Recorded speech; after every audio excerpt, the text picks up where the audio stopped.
So let's begin with the next chapter, that is capital gain. അപ്പോൾ ഞാനൊരു ചിരി ഇല്ലേ, നിങ്ങൾക്കൊരു ചിരി കാണാം. ഈ ചിരി കൊലച്ചിരി എന്ന് തന്നെ പറയാൻ വേണമെങ്കിൽ, കാരണം ഒരുപാട് അമെൻമെൻറ്റ്സ് ഉള്ള ഒരു ഏരിയ ആണ് ക്യാപിറ്റൽ ഗെയിൻ. ഒരുപാട് അമെൻമെൻറ്റ്സ് അല്ല, ഒരു അമെൻമെൻറ്റ് കൊണ്ട് നമ്മളുടെ പണി പ്രശ്നമാവുന്ന ഒരു ചാപ്റ്ററാണ് ക്യാപിറ്റൽ ഗെയിൻ. അതുകൊണ്ട് ഈ എക്സാംസ്, അതായത് നമ്മളുടെ 2025 എക്സാംസിൽ വളരെ ഇമ്പോർട്ടൻ്റ് ആയിട്ട് നമ്മൾ നോക്കേണ്ട ഒരു ചാപ്റ്ററാണ് capital gain. See what happens is that ഇപ്പം നിങ്ങളുടെ ലവറിൻ്റെ ബർത്ത്ഡേ ഒക്കെ നിങ്ങൾ ഓർത്തിരിക്കുന്നുണ്ടാവും അല്ലേ? കാരണം അത് ഓർത്തിരുന്നില്ലെങ്കിൽ അത് പ്രശ്നമാണ് അല്ലേ? അത് അങ്ങോട്ടും ഇങ്ങോട്ടൊക്കെ ആണെങ്കിലും പ്രശ്നമാണ്. സോ അത് നിങ്ങൾ മറന്നാലും കുഴപ്പമില്ല, മാക്സിമം നിങ്ങൾ ലവർ ഇല്ലാതെ പോകും, അതില്ലെങ്കിലും വലിയ കുഴപ്പമില്ല. പക്ഷേ ഇവിടെ ഒരു പ്രശ്നം വെച്ചാൽ നമുക്കൊരു ഡേറ്റ് പഠിക്കാനുണ്ട്. ഓക്കെ, ആ ഡേറ്റ് മറന്നാൽ അത് നമുക്ക് നല്ല രീതിയിൽ നമ്മളെ എക്സാംസിനെ ബാധിക്കും. ഏതാണ് ഡേറ്റ് എന്നൊക്കെ നമുക്ക് നോക്കാം. ഓക്കെ, കാരണം ആ ഒരു ഡേറ്റ് വെച്ചിട്ടാണ് ഈ ചാപ്റ്ററിന് ആകെ കൂടെ അവർ നമ്മളെ എന്താ പറയുക ഒരു പ്രശ്നത്തിലാക്കിയിട്ടുള്ളത്. ആ ഡേറ്റിനെ കുറിച്ചിട്ടാണ് നമുക്ക് സംസാരിക്കാനുള്ളത്. നോക്കാം നമുക്ക്. എനിവേ, സോ നമുക്ക് ആദ്യം എന്താണ് ക്യാപിറ്റൽ ഗെയിൻ, എന്തൊക്കെയാണ് അതിൽ പഠിക്കാൻ പോകുന്നതൊക്കെ നമുക്ക് നോക്കാം. എൻ്റെ സൗണ്ട് ഇപ്പോഴും റെഡി ആയിട്ടില്ല, അതുകൊണ്ട് അതിൻ്റെ ചെറിയ പ്രശ്നമുണ്ട്. Okay, anyway listen. സോ എന്താ പറയുക, ക്യാപിറ്റൽ ഗെയിൻ എന്ന് വെച്ചാൽ എന്താ? ക്യാപിറ്റൽ ഗെയിൻ അല്ലേ? ഒരു കാര്യം നമുക്ക് എപ്പോഴും മനസ്സിലാക്കേണ്ടത്, you have to understand this basics. Okay, നമ്മളെപ്പോഴും ഒരു ഇത് പഠിക്കുന്ന സമയത്ത് അതിൻ്റെ കാര്യങ്ങൾ കറക്റ്റായിട്ട് മനസ്സിലാക്കണം.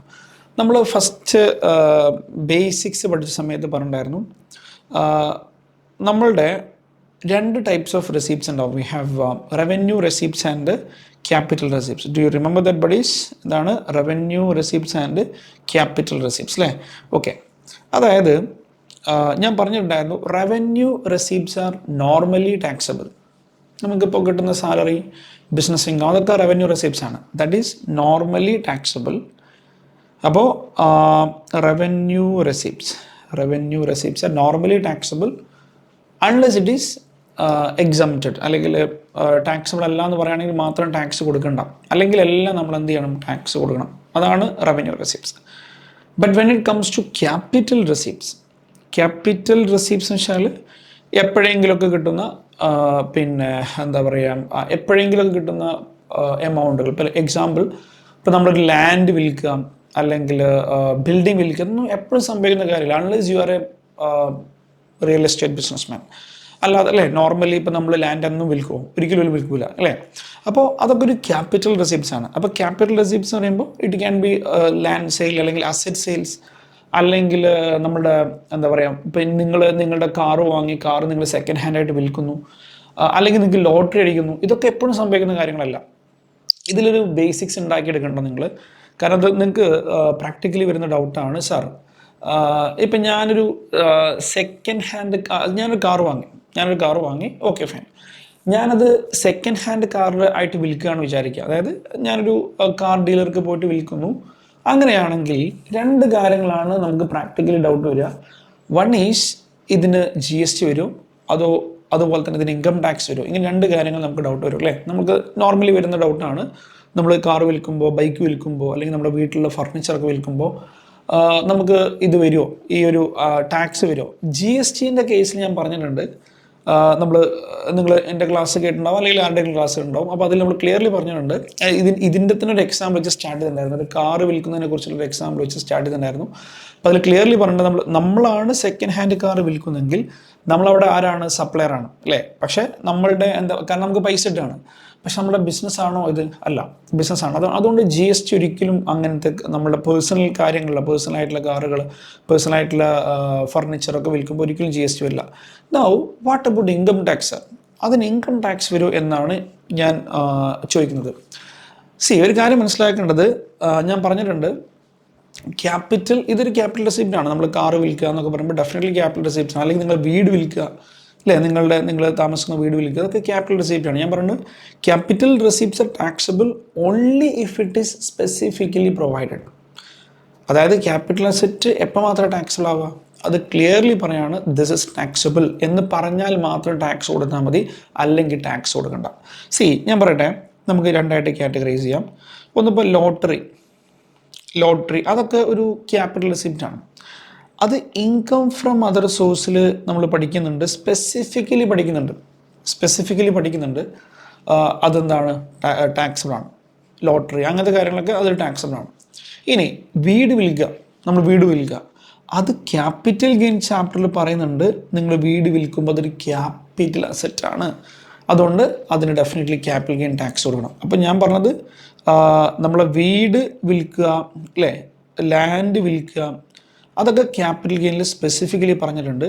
ലോട്ടറി കിട്ടുന്നത് IFOs പറഞ്ഞിട്ടുണ്ട്. അപ്പോൾ അത് തീരുമാനമായി, കാരണം capital receipts are taxable only if it is specifically provide. ഇത് സ്പെസിഫിക്കലി പ്രൊവൈഡ് ചെയ്തിട്ടുണ്ട്. വീട് വിൽക്കുക, ലാൻഡ് വിൽക്കുക, അല്ലെങ്കിൽ നമ്മുടെ ലോട്ടറി, അതൊക്കെ ക്യാപിറ്റൽ റെസിപ്റ്റ് ആണ്, ബട്ട് സ്റ്റിൽ ടാക്സബിൾ. പക്ഷേ നമ്മൾ ഈ കാറ് വിൽക്കുക, സെക്കൻഡ് ഹാൻഡ് കാറ് വിൽക്കുക, അതുപോലെ തന്നെ ഫർണിച്ചേഴ്സ് വിൽക്കുക, ഇതിനെക്കുറിച്ച് ഒരിക്കലും നമ്മുടെ ഇൻകം ടാക്സിൽ എവിടെയും ടാക്സേഷനെ കുറിച്ച് പറഞ്ഞിട്ടില്ല. അപ്പോൾ നമുക്ക് എന്ത് ചെയ്യാൻ കഴിയില്ല, അതിന് ഇൻകം ഫ്രം അതർ സോഴ്സിൽ എടുക്കാൻ പറ്റില്ല, ക്യാപിറ്റൽ ഗെയിൻ ടാക്സിൽ എടുക്കാൻ പറ്റില്ല. അതുകൊണ്ട് നമ്മൾ ഈ കാറ് വിൽക്കുന്ന സമയത്തും, അതുപോലെ തന്നെ സെക്കൻഡ് ഹാൻഡ് കാറ് അല്ലെങ്കിൽ സെക്കൻഡ് ഹാൻഡ് ബൈക്കൊക്കെ വിൽക്കുന്ന സമയത്ത്, അല്ലെങ്കിൽ നിങ്ങൾ നിങ്ങൾ പേഴ്സണൽ ഫർണിച്ചർ വിൽക്കുമ്പോൾ no capital gain, no IFOs, ഒന്നും നമ്മൾ ടാക്സ് കൊടുക്കേണ്ട ആവശ്യമില്ല. കാരണം ഞാൻ പറയുന്നത് capital receipt taxable only if it is provide ചെയ്തിട്ടില്ല, അതിനെക്കുറിച്ച് പറഞ്ഞിട്ടില്ല. അപ്പോൾ ഈ ഒരു ബേസിക് ആയിട്ടുള്ള കാര്യം ഞാൻ ജസ്റ്റ് പറഞ്ഞു വെച്ചെന്താണെന്ന് വെച്ചാൽ, ഇങ്ങനത്തെ ഡൗട്ടുകൾ എനിക്ക് പലപ്പോഴായിട്ട് കുട്ടികളുടെ കയ്യിൽ നിന്ന് വരാറുണ്ട്. ഓക്കെ, അപ്പോൾ അതുകൊണ്ട് എനിക്ക് മനസ്സിലായെന്ന് വെച്ചാൽ ഒരു ബേസിക്സ് ഇല്ലാത്തതിൻ്റെ പ്രശ്നമാണ്, നമ്മളുടെ ഒരു ഇൻകം ടാക്സിൻ്റെ ബേസിക്സ് ഇല്ലാത്തതിൻ്റെ പ്രശ്നമാണ്. So I hope all of you clear. അപ്പോൾ നിങ്ങൾ അറിഞ്ഞിരിക്കേണ്ടത് എന്താണ്, ഈ ഒരു റെസിപ്റ്റ് കാണുന്ന സമയത്ത് ക്യാപിറ്റൽ റവന്യൂ എന്ന് തീരുമാനിക്കുക. റവന്യൂ ആണെങ്കിൽ ഡെഫിനറ്റ്ലി ടാക്സബിൾ ആയിരിക്കും, അൺലെസ് എക്സംപ്റ്റഡ്. പക്ഷേ ക്യാപിറ്റൽ റെസിപ്റ്റ് ആണെങ്കിൽ, എപ്പോഴെങ്കിലും കിട്ടുന്ന അങ്ങനത്തെ റെസിപ്റ്റ്സ് ആണെങ്കിൽ നമ്മൾ മനസ്സിലാക്കേണ്ടത് അത് ഇൻകം ടാക്സിൽ എവിടെയെങ്കിലും അതിനെക്കുറിച്ച് പറഞ്ഞിട്ടുണ്ടെങ്കിൽ മാത്രം ടാക്സ് കൊടുത്താൽ മതി. Okay, now you got it. Now let's discuss the concept of capital gain. ഞാൻ പറഞ്ഞ നിങ്ങളുടെ ലവറിൻ്റെ ബർത്ത്ഡേൻ്റെ കൂടുതൽ അല്ലേ, അതൊന്നും നിങ്ങൾ ഓർത്തിരിക്കേണ്ട. പക്ഷേ ഇത് നിങ്ങൾ ഓർത്തിരിക്കണം, 23/7/2024. അന്ന് ബർത്ത്ഡേ ഉള്ള ആളുകൾക്ക് സുഖമാണ് ആ ഡേറ്റ് ഓർത്തിരിക്കാൻ. 23/7/2024 അല്ലേ? Okay, fine. നൗ നമുക്ക് ക്യാപിറ്റൽ ഗെയിൻ്റെ തുടക്കം വളരെ ബേസ് എന്നാണ് ക്യാപിറ്റൽ ഗെയിൻ പോവുക. കാരണം എന്നെ സംബന്ധിച്ച് ഏറ്റവും കൂടുതൽ ഈ വർഷം എക്സാം ക്വസ്റ്റ്യൻസ് കിട്ടാൻ ചാൻസ് ഉള്ള ഒരു ചാപ്റ്ററാണ് ക്യാപിറ്റൽ ഗെയിൻ. സോ അതുകൊണ്ട് നമ്മൾ വളരെ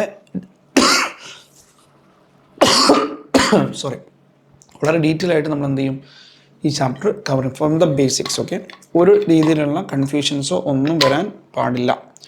സോ എന്താണ് ക്യാപിറ്റൽ ഗെയിൻ എന്ന് മനസ്സിലാക്കാൻ നമുക്ക് വളരെ ബേസിക് ആയിട്ടുള്ള എക്സാമ്പിൾ വെച്ച് സ്റ്റാർട്ട് ചെയ്യാം.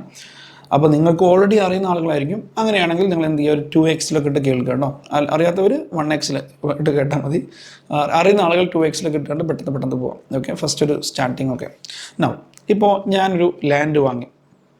Land is A capital asset. Okay, അപ്പോൾ ഞാൻ ലാൻഡ് വാങ്ങിയത് അതിന് 10 ലക്ഷം കോസ്റ്റായി വിചാരിക്കാം. ഞാൻ എന്നിട്ട് എന്ത് ചെയ്തു, അതിന് കുറേ ഫെൻസിങ് ഒക്കെ ചെയ്തു അല്ലേ. ലാൻഡിന് ശേഷം കുറേ ഫെൻസിങ് ഒക്കെ ചെയ്തു, അല്ലെങ്കിൽ ബിൽഡിംഗ് നിർമ്മിച്ചു, വാട്ടെവർ. അപ്പോൾ ഫെൻസിങ്ങിന് വേണ്ടിയിട്ട് എനിക്ക് 2 ലക്ഷം രൂപ കോസ്റ്റ് വന്നു വിചാരിക്കുക. And later on I have sold this four 20 lakhs. അപ്പോൾ without any knowledge of capital gain, tell me what is how much will be the capital gain. വളരെ സിമ്പിളാണ്, നമ്മൾക്ക് കിട്ടിയെന്ന് നമുക്ക് ചിലവായത് കുറയ്ക്കാം, അത്രേ ഉള്ളൂ അല്ലേ. അപ്പോൾ നമ്മുടെ capital gain is equal to sale amount 20 lakh ആണ്. അതിൻ്റെ കോസ്റ്റ് വരുന്നത് 10 ലക്ഷമാണ്. പിന്നീട് വരുന്ന നമ്മളുടെ ഫെൻസിൻ്റെ കോസ്റ്റ്, അത് നമ്മൾ കോസ്റ്റ് ഓഫ് ഇമ്പ്രൂവ്മെൻറ്റ് എന്ന് വിളിക്കട്ടോ. അതിലൊക്കെ ആ ടേംസൊക്കെ നമ്മൾ പഠിക്കും, ഡോണ്ട് വറി. അപ്പോൾ അതിന് വേണ്ടിയിട്ട് നമുക്ക് 2 ലക്ഷം വന്നു. അപ്പോൾ നമ്മുടെ capital gain is equal to 8 lakhs. ഇത്രയേ ഉള്ളൂ നമ്മുടെ കോൺസെപ്റ്റ്. ക്യാപിറ്റൽ ഗെയിൻ എന്ന് വെച്ചാൽ ഇത്രയേ ഉള്ളൂ. അതായത് വളരെ സിമ്പിളായിട്ടുള്ള ഒരു ഫോർമാറ്റാണ്. പക്ഷേ സിമ്പിളായിട്ടുള്ള ചാപ്റ്റർ അല്ല, സിമ്പിളായിട്ടുള്ള ഫോർമാറ്റാണ്. കാരണം നമ്മളുടെ ക്യാപിറ്റൽ ഗെയിൻ കണ്ടെത്താൻ ഏത് സിറ്റുവേഷനിലും ക്യാപിറ്റൽ ഗെയിൻ കണ്ടെത്താൻ ഈ ഒരു സിനാരിയോ നിങ്ങൾക്ക് ഓർത്താൽ മതി. അത് വിറ്റപ്പോൾ എത്ര പൈസ കിട്ടി, അതിന്ന് നമ്മൾ പിന്നെ ഈ കോസ്റ്റ് കുറയ്ക്കുമ്പോൾ എത്ര രൂപയാണ് അല്ലേ. അപ്പോൾ ആ ഡിഫറൻസ് എമൗണ്ട് ഉണ്ടല്ലോ, അതാണ് നമ്മുടെ ക്യാപിറ്റൽ ഗെയിൻ. പക്ഷേ ക്യാപിറ്റൽ ഗെയിനിൽ പല ടൈപ്പ് ഓഫ് ക്യാപിറ്റൽ ഗെയിൻ ഉണ്ട്, പല കമ്പ്യൂട്ടേഷൻസ് ഉണ്ട്. അതൊക്കെയാണ് നമ്മൾ ഇനി ഡിസ്കസ് ചെയ്യാൻ പോകുന്നത്. റെഡി? ഓക്കെ, നൗ ഈ ഒരു ബേസിക്സ് ആയിട്ടുള്ള കാര്യം ഒന്ന് ഓർത്തിരിക്കുക കേട്ടോ. Now let's getting in to the discussion. Format വളരെ സിമ്പിൾ ഫോർമാറ്റാണ്. പക്ഷേ ഈ ഫോർമാറ്റിൽ ഒരു പ്രശ്നമുണ്ട്. ഞാൻ നമ്മുടെ ബുക്കിനെടുക്കാം. ഈ ഫോർമാറ്റിലൊരു പ്രശ്നമുണ്ട്. നമ്മൾ എന്താ അവിടെ സംഭവിച്ചു വെച്ചാൽ, നമ്മളെ 23/7/2024 ഒരു അമെൻമെൻറ്റ് വന്നു. എന്താ അമെൻമെൻറ്റ്? വലിയ അമെൻമെൻറ്റാണ്. അവർ പറഞ്ഞത് 23/7/2024 ശേഷം നിങ്ങൾ വിൽക്കുന്ന അസറ്റുകൾക്ക് ഇൻഡെക്സേഷൻ കിട്ടില്ല. ഇതവർ ഇയറിൻ്റെ തുടക്കം പറഞ്ഞിട്ടുണ്ടെങ്കിൽ വളരെ സുഖമായിരുന്നു, അല്ലെങ്കിൽ ഇയർ കഴിഞ്ഞിട്ട് അടുത്ത വർഷം മുതലാണെങ്കിൽ സുഖമായിരുന്നു. കാരണം ആ ഇയറിൻ്റെ എല്ലാ കമ്പ്യൂട്ടേഷനും ഒരുപോലെ ചെയ്യാമായിരുന്നു അല്ലേ. പക്ഷേ അടുത്ത 2026 എക്സാംസിനൊന്നും ഈ പ്രശ്നമില്ല. കാരണം അപ്പോൾ പിന്നെ ഒന്നിനും ഇൻഡെക്സേഷൻ കിട്ടൂല അല്ലേ, ചില എക്സെപ്റ്റ് ഫ്യൂ. ഓക്കെ, ഇപ്പോഴാണ് ഈ ഒരു എക്സാം 2025 എക്സാംസ് എഴുതുന്ന നിങ്ങൾക്കാണ് പ്രശ്നം. ഓക്കെ, നിങ്ങളാണ് ഇതിൽ പെട്ടത്. സെയിം. അപ്പോൾ നിങ്ങളോട് പറയുകയാണ്, നിങ്ങൾ ഒരു ക്വസ്റ്റ്യനിൽ പിന്നെ ഒരു അസറ്റ് വിറ്റ ഡേറ്റ് നമ്മൾ നോക്കണം. അത് 23/7/2024 മുമ്പാണെങ്കിൽ നമ്മളുടെ ഓൾഡ് പ്രൊവിഷൻ, എക്സിസ്റ്റിംഗ് പ്രൊവിഷൻ, മുമ്പ് എങ്ങനെയായിരുന്നു ചെയ്തിരുന്നത് അതുപോലെ ചെയ്താൽ മതി. മുമ്പ് എങ്ങനെയാണ് ചെയ്തത് എന്ന് ഞാൻ ആദ്യം കാണിച്ചു തരാം. ഓക്കെ, നമ്മളെങ്ങനെ ചെയ്യാം? നമ്മളുടെ സെയിൽ എമൗണ്ട് എന്ന് ഒരിക്കലും എഴുതാൻ പാടില്ല. അതിന് പകരം നമ്മൾ എഴുതുന്ന എമൗണ്ട് ആണ് ഫുൾ വാല്യൂ ഓഫ് കൺസിഡറേഷൻ. അങ്ങനെ പറയാനുള്ള കാരണം ഞാൻ പറഞ്ഞു കേട്ടോ. ചിലപ്പോൾ നമ്മുടെ സെയിൽ എമൗണ്ട് ആയിരിക്കില്ല നമുക്ക് ചിലപ്പോൾ അവിടെ എഴുതേണ്ടത്, അതാണ് പ്രശ്നം. അപ്പോൾ അതുകൊണ്ട് സെയിൽ എമൗണ്ട് എന്ന് എഴുതാൻ പാടില്ല, full value of the consideration. ഇപ്പോൾ നമ്മളുടെ ഞാൻ നേരത്തെ ലാൻഡിൻ്റെ എക്സാമ്പിൾ കാണിച്ചത് 20 ലക്ഷം. അപ്പോൾ അതാണ് full value of the consideration. അതിന്ന് എക്സ്പെൻസ് ഓൺ ട്രാൻസ്ഫർ നമ്മൾ കുറയ്ക്കുക. എക്സ്പെൻസ് ഓൺ ട്രാൻസ്ഫർ എന്ന് പറയുമ്പോൾ ബ്രോക്കറേജ് ആയിരിക്കാം, വടവർ, അത് നമ്മൾ കുറയ്ക്കുക. അപ്പോൾ നമുക്ക് നെറ്റ് സെയിൽ കൺസിഡറേഷൻ കിട്ടും. അതൊന്ന് ഞാൻ നേരത്തെ കാണിച്ച പോലെ ലാൻഡ് 20 ലക്ഷത്തിന് വിറ്റു, അതാണ് ഫുൾ വാല്യൂ ഓഫ് കൺസിഡറേഷൻ. അതിന്ന് 2 കാര്യങ്ങൾ കുറയ്ക്കേണ്ടി വരും. ഒന്ന് പിന്നെ എന്താ പറയുക, നമ്മളുടെ അതിൻ്റെ കോസ്റ്റ് അല്ലേ, കോസ്റ്റ്, അത് നമ്മൾ വിളിക്കുക കോസ്റ്റ് ഓഫ് അക്യൂസിഷൻ ആണ്. പിന്നെ നമ്മൾ ഫെൻസ് അല്ലേ, അത് എന്താ ഫെൻസ് എന്ന് വെച്ചാൽ നമ്മുടെ ഈ മതിൽ പോലത്തെ സംഭവം. അപ്പോൾ അത് ഡിഫറെൻ്റ് ആയിട്ടുള്ള കാര്യങ്ങളായിരിക്കാം. അപ്പോൾ അതൊക്കെ എന്താണെന്ന് പഠിക്കട്ടോ, എന്താണ് അതൊക്കെ നമ്മൾ പഠിക്കും, ഡോണ്ട് വറി. ഞാനിപ്പോൾ ഒരു ബേസിക്സ് ആയിട്ടൊരു ഫോർമാറ്റ് തരികയാണ്. അപ്പോൾ കോസ്റ്റ് ഓഫ് അക്വിസിഷൻ എന്ന് വെച്ചാൽ അതിൻ്റെ പർച്ചേസ് കോസ്റ്റ്. പിന്നെ നമുക്ക് കുറയ്ക്കാൻ പറ്റുക പർച്ചേസ് ചെയ്തതിന് ശേഷം നിങ്ങൾ അതിൻ്റെ മേലെ ചിലവാക്കിയ എമൗണ്ട്, അതാണ് കോസ്റ്റ് ഓഫ് ഇംപ്രൂവ്മെൻറ്റ്. അത് രണ്ടും നമ്മൾ കുറയ്ക്കുക. അപ്പോൾ നമുക്ക് ടോട്ടൽ കോസ്റ്റ് കിട്ടും. അപ്പോൾ നമ്മൾ net sale consideration total cost കുറച്ച് നമുക്ക് എന്ത് കിട്ടും? Capital gain. ഒരു പ്രശ്നം എന്താണെന്ന് വെച്ചാൽ നമ്മളുടെ ക്യാപിറ്റൽ ഗെയിനിൽ there is no word like capital gain. Capital gain എന്നുള്ളൊരു കോൺസെപ്റ്റ് ഇൻകം ടാക്സിലില്ല. It can be either short term capital gain or long term capital gain. അങ്ങനെയുള്ളൂ. ഷോർട്ട് ടേം ക്യാപിറ്റൽ ഗെയിൻ അല്ലെങ്കിൽ ലോങ് ടേം ക്യാപിറ്റൽ ഗെയിൻ, ഈ 2 വേർഡാണ് ഉണ്ടാവുക. അതെങ്ങനെയാണ് വരിക നമുക്ക് നോക്കാം. അപ്പോൾ നമുക്ക് അതിനെ എന്ത് വിളിക്കാം? ക്യാപിറ്റൽ ഗെയിൻ എന്ന് വിളിക്കാം. Okay, capital gain that will be either short term or long term, that's it. പിന്നെ അത് നമുക്ക് എന്ത് ചെയ്യണം? കുറേ എക്സംഷൻസ് എല്ലാം മൈനസ് ചെയ്യണം. അപ്പോൾ നമുക്ക് എന്ത് കിട്ടും? ക്യാപിറ്റൽ ഗെയിൻ ടാക്സബിൾ കിട്ടും. ഇതാണ് ഇതിനൊരു ഫോർമാറ്റ്. ഇനി നിങ്ങൾ വിചാരിക്കണം, സാർ ഇതെങ്ങനെയാണ് നമ്മളുടെ 23/7 ശേഷം ഒരാൾ ട്രാൻസ്ഫർ ചെയ്യുകയാണെങ്കിൽ ഈ ഫോർമാറ്റിൽ എന്താ വ്യത്യാസം വരിക? ചെറിയൊരു വ്യത്യാസമുള്ളൂ. അതെന്താ ചെറിയ വ്യത്യാസം എന്ന് വെച്ചാൽ, ഞാൻ എന്താ പറഞ്ഞ പോലെ ഈ ഒരു സംഭവം ഉണ്ടല്ലോ, ഇൻഡെക്സ്ഡ് കോസ്റ്റ് എന്നുള്ള സാധനം ഉണ്ടല്ലോ, അതെന്താണ് ഞാൻ പറഞ്ഞുതരാം. അതിവിടെ ഇല്ല, അത് ഇവിടെ ഇല്ല. ഇൻഡെക്സ്ഡ് കോസ്റ്റ് വെട്ടിയിട്ടില്ലേ, അതാണ് വ്യത്യാസം. That is A difference. Are you getting everyone? So you have to understand this.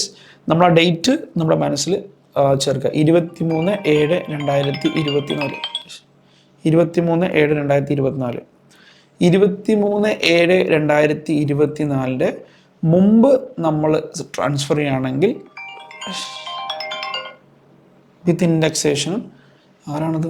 23/7/2024 മുമ്പ് ട്രാൻസ്ഫർ ചെയ്യുകയാണെങ്കിൽ വിത്ത് ഇൻഡെക്സേഷനും, 23/7/2024 ശേഷം ട്രാൻസ്ഫർ ചെയ്യുകയാണെങ്കിൽ വിത്തൗട്ട് ഇൻഡെക്സേഷനും. ഇതാണ് നമ്മൾ പിന്നെ എന്താ പറയുക ശ്രദ്ധിക്കേണ്ട ഒരു പോയിന്റ്. Okay, fine. അപ്പോൾ ഇതൊക്കെ നമുക്ക് ഡീറ്റെയിൽ ആയിട്ട് പറയാം. ഇപ്പോൾ നിങ്ങൾ തൽക്കാലം എന്ത് ചെയ്യുക? ആ ഡേറ്റ് ഓർത്തിരിക്കുക.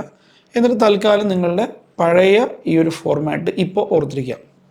ഓക്കെ, കാരണം പുതിയ ഫോർമാറ്റ് പഠിച്ചിട്ട് പഴയതിലേക്ക് പോകാൻ കഴിയില്ല. കാരണം അവിടെ പുതിയ ഇൻഡെക്സേഷൻ ഇല്ല. പഴയത് പഠിച്ചിട്ട് പുതിയതിലേക്ക് പോകാൻ സിമ്പിളാണ്. ഓക്കെ, അപ്പോൾ അതുകൊണ്ട് പഴയ ഫോർമാറ്റാണ് നിങ്ങൾ മനസ്സിൽ വരേണ്ടത്. അത് 23/7 ശേഷമാണെങ്കിൽ എന്തുണ്ടാവില്ല എന്ന് മാത്രം ഓർത്താൽ മതി, ഇൻഡെക്സേഷൻ ഉണ്ടാവില്ല എന്ന് ഓർത്താൽ മതി. Okay, fine. ഇനി നമുക്ക് എന്ത് ചെയ്യാം? 1 by 1 നമുക്ക് ഡിസ്കസ് ചെയ്യാം. ഓക്കെ, ഇതിൻ്റെ ബേസിക്സ് നല്ല രീതിയിൽ സെറ്റാക്കിയിട്ട് മാത്രമേ നമുക്ക് മുമ്പോട്ട് പോകാൻ കഴിയുള്ളൂ. അപ്പോൾ ക്യാപിറ്റൽ ഗെയിൻ ദ കോൺസെപ്റ്റ് ഞാൻ പറഞ്ഞിട്ടുണ്ട്. ഏതൊരു ഏതൊരു ഹെഡ് ആണെങ്കിലും, അപ്പോൾ നമ്മൾ സാലറി ഹെഡ് കഴിഞ്ഞു, HP ഹെഡ് കഴിഞ്ഞു, PGBP ഹെഡ് കഴിഞ്ഞു, ഇപ്പോൾ നമ്മളുള്ളത് ക്യാപിറ്റൽ ഗെയിൻ ഹെഡിലാണ് അല്ലേ. ഏതൊരു ഹെഡ് ആണെങ്കിലും ആ ഹെഡിലെ ഫസ്റ്റ് സെക്ഷൻ എന്ന് പറഞ്ഞാൽ എന്തായിരിക്കും? ചാർജിങ് സെക്ഷൻ ആയിരിക്കും അല്ലേ? ഫസ്റ്റ് സെക്ഷൻ എന്തായിരിക്കും? ചാർജിങ് ആയിരിക്കും. അതായത് ആ ഒരു ഹെഡിൽ എന്ത് ഇൻകമാണ് ചാർജ് ചെയ്യുക. ഇപ്പോൾ നമുക്കറിയാം ക്യാപിറ്റൽ ഗെയിൻ എന്നുള്ള ഹെഡ് സ്റ്റാർട്ട് ചെയ്യുന്നത് സെക്ഷൻ 45 എന്നാണ്. കാരണം 44-ൽ PGBP അവസാനിച്ചു.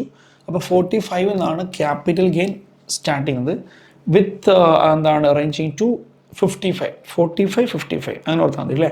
45 to 55A അതുവരെയാണ് ക്യാപിറ്റൽ ഗെയിൻ. അപ്പോൾ 45 ഫസ്റ്റ് സെക്ഷനാണ് 45. അതിലാണ് പറയുന്നത് എന്ത് ഇൻകമാണ് ഇതിലേക്ക് ടാക്സബിൾ ആവുക. അപ്പോൾ PGBP നമുക്കറിയാം ബിസിനസ്സിൻ്റെ പ്രൊഫഷൻ്റെ ഇൻകമാണ്. But when it comes to capital gain അവർ പറയാണ് നിങ്ങൾ ഒരു ക്യാപിറ്റൽ അസറ്റ് ട്രാൻസ്ഫർ ചെയ്ത് കിട്ടുന്ന ഇൻകമാണ് ഇവിടെ വരിക. ഒരു ക്യാപിറ്റൽ അസറ്റ് ട്രാൻസ്ഫർ ചെയ്ത് കിട്ടുന്ന ഇൻകമാണ് ഈ ഒരു ഹെഡിൽ ടാക്സബിൾ ആവുക. അപ്പോൾ എൻ്റെ ഡൗട്ട് എന്താണ് ക്യാപിറ്റൽ അസറ്റ്, അതുപോലെ എന്താണ് ഈ ട്രാൻസ്ഫർ? ഈ രണ്ട് ഡൗട്ട് സ്വാഭാവികമായിട്ട് നമുക്ക് വരും, അല്ലെങ്കിൽ വരണം, എന്നാൽ മാത്രമേ നമുക്കിത് മനസ്സിലാവുള്ളൂ. അപ്പോൾ ഈ രണ്ട് ടേംസ് ആണ് നമ്മളിനി പഠിക്കാൻ പോകുന്നത്. What is a capital asset, what is this transfer? അപ്പോൾ സെക്ഷൻ 2 ക്ലോസ് 14-ലാണ് ക്യാപിറ്റൽ അസറ്റിനെ കുറിച്ച് പറയുന്നത്. 2 ക്ലോസ് 47-ലാണ് ട്രാൻസ്ഫറിനെ കുറിച്ച് സംസാരിക്കുന്നത് അല്ലേ? അപ്പോൾ നമുക്ക് എന്ത് ചെയ്യാം, ആദ്യം നമുക്ക് ട്രാൻസ്ഫർ എന്താണ് എന്ന് ഡിസ്കസ് ചെയ്യാം. ട്രാൻസ്ഫർ എന്താണ് എന്ന് നമുക്ക് ഡിസ്കസ് ചെയ്യാം. സോ 2 ക്ലോസ് 47-ലാണ് transfer. See, very very important definition. എന്താ കാരണം? ട്രാൻസ്ഫർ ആയാൽ മാത്രമേ നമുക്ക് എന്തുണ്ടാവുള്ളൂ? ട്രാൻസ്ഫർ ആയാൽ മാത്രമേ നമ്മൾക്ക് ക്യാപിറ്റൽ അസറ്റ് ഒരു ക്യാപിറ്റൽ അസറ്റ് ട്രാൻസ്ഫർ ആയാൽ മാത്രമേ ക്യാപിറ്റൽ ഗെയിൻ കണ്ടെത്തേണ്ട ആവശ്യമുള്ളൂ. അതുകൊണ്ട് നമുക്ക് എന്തറിയണം? എന്താണ് ട്രാൻസ്ഫർ എന്നുള്ളത് കറക്റ്റായിട്ട് അറിയണം അല്ലേ? എന്താണ് ട്രാൻസ്ഫർ എന്നുള്ളത് കറക്റ്റായിട്ട് അറിയണം. So let's see what is a transfer. ഇപ്പോൾ നമ്മളുടെ മനസ്സിലേക്ക് ട്രാൻസ്ഫർ എന്ന് പറയുമ്പോൾ സെയിൽ ചെയ്യുക എന്ന് മാത്രമായിരിക്കും. പക്ഷേ ഗവൺമെൻറ് കണക്കിൽ സെയിലിംഗ് മാത്രമല്ല. ട്രാൻസ്ഫർ എന്ന് വെച്ചാൽ it is A larger term, it's A wider term. അതായത് പല ഐറ്റംസ് ഇതിലേക്ക് വരുന്നുണ്ട്. അപ്പം അതിൻ്റെ അർത്ഥം എന്താ? ട്രാൻസ്ഫർ ചെയ്ത ക്യാപിറ്റൽ ഗെയിൻ ടാക്സ് കൊടുക്കണം എന്നല്ല ഞാൻ പറഞ്ഞത്. ട്രാൻസ്ഫർ എന്ന് പറഞ്ഞാൽ സെയിൽസ് മാത്രമല്ല എന്ന് പറഞ്ഞാൽ അതിൻ്റെ അർത്ഥം എന്താ വെച്ചാൽ നമ്മൾ ക്യാപിറ്റൽ ഗെയിൻ ടാക്സ് എപ്പോൾ കൊടുത്താൽ പോരാ, സെയിൽ ചെയ്യാൻ മാത്രം കൊടുത്താൽ പോരാ. ഓക്കെ, എന്തൊക്കെയാണ് ട്രാൻസ്ഫർ? ഒന്ന് നമുക്കറിയുന്ന പോലെ സെയിൽസ്, എക്സ്ചേഞ്ച്. ഇനി രണ്ട് വേർഡ് ഓർത്തിക്കുക, റിലിംഗ്വിഷ്മെൻറ്റും എക്സ്റ്റിങ്വിഷ്മെൻറ്റും. റിലിംഗ്വിഷ്മെൻറ്റും എക്സ്റ്റിങ്വിഷ്മെൻറ്റും. ഒരു അസറ്റ് ഇല്ലാതായി പോവാം, അതാണ് എക്സ്റ്റിങ്വിഷ്മെൻറ്റ്. ഒരു അസറ്റ് വേണ്ടാന്ന് വെക്കുക, അതാണ് റിലിംഗ്വിഷ്മെൻറ്റ്. ഓക്കെ, ഒരു അസറ്റ് ഇല്ലാതായി പോവുക, അതാണ് എക്സ്റ്റിങ്വിഷ്മെൻറ്റ്. ഒരു അസറ്റ് വേണ്ടാന്ന് വെക്കുക, അതാണ് റിലിംഗ്വിഷ്മെൻറ്റ്. I tell you an example for this. ഇപ്പോൾ എന്താ പറയുക, റിലിംഗ്വിഷ്മെൻറ്റിൻ്റെ ഒരു എക്സാമ്പിൾ ഞാൻ പറഞ്ഞുതരാം.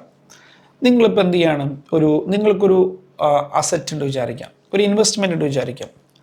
നിങ്ങൾ എന്ത് ചെയ്യുന്നു? ആ ഇൻവെസ്റ്റ്മെൻറ്റ് നിങ്ങൾ വേണ്ടാന്ന് വെക്കുന്നു, ഫോർ വാട്ട് എവർ റീസൺ അല്ലേ? അപ്പോൾ ഗവൺമെൻറ് പറയുകയാണ് നിങ്ങൾ വേണ്ടാന്ന് വെച്ചോട്ടെ, പക്ഷേ നിങ്ങൾ വേണ്ടാന്ന് വെക്കുന്നതിന് നിങ്ങൾക്ക് വല്ല കൺസിഡറേഷൻ കിട്ടുന്നുണ്ടോ? ഉണ്ടെങ്കിൽ എനിക്ക് ക്യാപിറ്റൽ ഗെയിൻ ടാക്സ് തരണം, അതാണ് റിലിംഗ്വിഷ്മെൻറ്റ്. എക്സ്റ്റിങ്വിഷ്മെൻറ്റിൻ്റെ രണ്ട് എക്സാമ്പിൾ ഞാൻ പറഞ്ഞുതരാം. ഒന്ന്, ഒരു കമ്പനി ഇല്ലാതായി പോകണമെന്ന് വിചാരിക്കാം. കമ്പനി ലിക്വിഡേറ്റ് ചെയ്യണം, കമ്പനി നിർത്തി പോവാണ്. കമ്പനി നിർത്തി പോകുന്ന സമയത്ത് ഇപ്പോൾ എക്സാമ്പിൾ ലിസൺ എവരിവൺ, അതായത് ഇപ്പോൾ എ ലിമിറ്റഡ് എന്നുള്ളൊരു കമ്പനി, അതിൽ മിസ്റ്റർ എക്ക് എന്തുണ്ട്? Has A share of 1 lakh. അപ്പോൾ ഈ കമ്പനി ലിക്വിഡേറ്റ് ചെയ്യുന്ന സമയത്ത് മിസ്റ്റർ എക്ക് പറയാൻ കഴിയുമോ കമ്പനി ലിക്വിഡേറ്റ് ചെയ്തോട്ടെ, എൻ്റെ അസറ്റ് എന്താണ് ബേസിക്കലി ഇടന്നു? അങ്ങനെ പറയാൻ പറ്റില്ല. കമ്പനിയിലല്ലേ ഷെയർ, കമ്പനി ഇല്ലാതാവുമ്പോൾ ഈ ഷെയറും ഇല്ലാതാവില്ലേ, എക്സ്റ്റിങ്വിഷ് ആവില്ലേ? അപ്പോൾ ഗവൺമെൻറ് പറയാണ് this is also A transfer. ആ അസറ്റ് ഇല്ലാതായി പോകുന്നു, ട്രാൻസ്ഫറായിട്ട് കണക്കാക്കും. പക്ഷേ അതിന് വല്ല കൺസിഡറേഷൻ കിട്ടുമല്ലേ? ആ കൺസിഡറേഷൻ എന്താണെന്ന് നമുക്ക് അതൊക്കെ ഡിസ്കസ് ചെയ്യണ്ട, ഡോണ്ട് വറി. ഇപ്പോൾ ഞാൻ ബേസിക്സ് ഉണ്ടാക്കി തരാണ്, അത് ക്ലിയർ ആയിട്ട് കേട്ടാൽ മതി. അപ്പോൾ റിലിംഗ്വിഷ്മെൻ്റ് എന്ന് വെച്ചാൽ ഒരു അസറ്റ് ഇല്ലാതായി പോവുക നമ്മുടെ കാരണം കൊണ്ടല്ലാതെ, എക്സ്റ്റിങ്വിഷ്മെൻ്റ് പറഞ്ഞാൽ ഒരു അസറ്റ് ഇല്ലാതായി പോവുക നമ്മുടെ കാരണം കൊണ്ടല്ലാതെ. റിലിംഗ്വിഷ്മെൻ്റ് എന്ന് വെച്ചാൽ നമ്മളൊരു അസറ്റ് വേണ്ടാന്ന് വെക്കുക, നമ്മുടെ അസറ്റിൻ്റെ ടൈറ്റിൽ വേണ്ടാന്ന് വെക്കുക. രണ്ടും ട്രാൻസ്ഫറാണ്. ഇനി compulsory acquisition of asset under any law. നമുക്കറിയാം ഈ എന്താ പറയുക, നമ്മളുടെ ഹൈവേ നിർമ്മാണമൊക്കെ വരുന്ന സമയത്ത് ഗവൺമെൻറ് ലാൻഡ് കമ്പൽസറി പിടിച്ചു വാങ്ങാറില്ലേ? പക്ഷേ ഗവൺമെൻറ് പറഞ്ഞിട്ട് കമ്പൽസറി പിടിച്ചു വാങ്ങിയാലും കുഴപ്പമില്ല, എനിക്കതിൻ്റെ എന്ത് വേണം? ക്യാപിറ്റൽ ഗെയിൻ ടാക്സ് വേണം. ഓക്കെ. പിന്നെ conversion of asset into stock in trade, നമ്മളുടെ ഒരു അസറ്റ് നമ്മൾ സ്റ്റോക്കാക്കി മാറ്റുക, അതൊക്കെ നമുക്ക് താഴെ പഠിക്കാനുണ്ടോ, ഡോൺ വറി. ഇനി എനി ട്രാൻസാക്ഷൻ ഓഫ് ഇമ്മോ property under section 53A of the transfer of properties act അല്ലേ? അതെന്താ സംബന്ധിച്ചാൽ അതായത് നമ്മളുടെ ട്രാൻസ്ഫർ ഓഫ് പ്രോപ്പർട്ടീസ് ആക്ട് എന്ന് വെച്ചാൽ നമ്മളുടെ എന്താ പറയുക, ഏതെങ്കിലും രീതിയിൽ ഒരു ഇമ്മോബിൾ പ്രോപ്പർട്ടി എന്ത് ചെയ്യാം, ഒരു പിന്നെ അതായത് ഇപ്പോൾ ഞാനൊരു എക്സാമ്പിൾ പറഞ്ഞുതരാം. ഇപ്പോൾ നമ്മളുടെ ഒരു പ്രോപ്പർട്ടിൻ്റെ എപ്പോഴാണ് ശരിക്കും അത് ട്രാൻസ്ഫർ ആവുക? അതിൻ്റെ രജിസ്ട്രേഷൻ എല്ലാം കഴിയുമ്പോൾ അല്ലേ? പക്ക എല്ലാ രജിസ്ട്രേഷനും കഴിയുന്ന സമയത്താണ് ട്രാൻസ്ഫർ ആവുക. പക്ഷേ നമ്മൾ എന്ത് ചെയ്യുന്നു വെച്ചാൽ നമ്മളതിൻ്റെ എഗ്രിമെൻ്റ് എല്ലാം വെച്ചിട്ട് നമ്മൾ എന്ത് ചെയ്യുന്നു? ട്രാൻസ്ഫർ ചെയ്യുന്നു. ഓക്കെ. അപ്പോൾ ബേസിക്കലി നമുക്ക് എന്ത് ചെയ്യാം? അതിനെ നമുക്ക് എന്ത് ചെയ്യാം? ട്രാൻസ്ഫർ ആയിട്ട് കണക്കാക്കാം. Registration may be at A later point in time അല്ലേ? അപ്പോൾ നിങ്ങൾ എന്ത് ചെയ്യുന്നു? അതിൻ്റെ ഫുൾ റൈറ്റും അയാൾക്ക് കൊടുക്കുന്നു വിചാരിക്കാം. അപ്പോൾ നമുക്ക് എന്ത് പറയാം? That is a transfer. പിന്നെ ഉള്ളത് any transaction which has an effect on transferring or enabling the enjoyment of any immobile property. ഇത് JDA എന്നുള്ള കോൺസെപ്റ്റ് ഉണ്ട്. അറ്റ് ഇൻ്റർ ലെവൽ ഇല്ല, ഫൈനൽ ലെവൽ ഉണ്ട്. അപ്പോൾ നമ്മളുടെ എന്താ പറയുക, JDA ജോയിൻറ്റ് ഡെവലപ്മെൻറ്റ് അഗ്രിമെൻറ്റ്, അതെന്താണെന്ന് നമ്മൾ ഫൈനലിൽ ടോപ്പിൽ പഠിക്കും, ഇൻ്റർവൽ ടോപ്പിൽ പഠിക്കില്ല. Okay, fine. സോ കാരണം എന്താണെന്ന് വെച്ചാൽ ഈ ബേസിക്സ് ഒക്കെ ഇൻ്റർനും ഫൈനലും ഒരുമിച്ചിട്ടാണല്ലോ. Okay fine. ഇനി maturity or redemption of zero coupon bond. എന്താണ് ഈ സീറോ കൂപ്പൺ ബോണ്ട്? എന്താ സീറോ കൂപ്പൺ ബോണ്ട്? ഞാൻ PGBPൻ്റെ സമയത്ത് പറഞ്ഞതാണ്. അതായത് നമ്മളൊരു ഒരു ബോണ്ട് ഒരു ബോണ്ട് ഡിസ്കൗണ്ടിന് പർച്ചേസ് ചെയ്യും. For example, one second buddies,